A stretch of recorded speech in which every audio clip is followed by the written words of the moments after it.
ক্রয় ক্ষমতার বাইরে সব।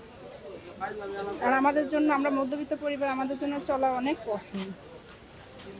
কারণ আমাদের পক্ষে মানে ৩,০০০ টাকা বাজারে নিয়ে আনলে কিছুই হয় না একদিনে।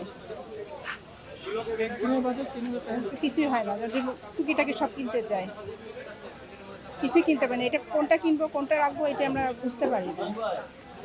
আগেও যেরকমই ছিল, এখনও সেই রকম, কোনো পরিবর্তন হয় নাই।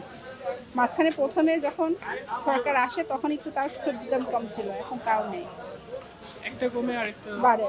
কোনোটাই কম না। তেলটা একটু কম ছিল, এখন ১৯৫ টাকা খোলাটায়, আর বোতল কিনতে গেলে ১,০২০ টাকা।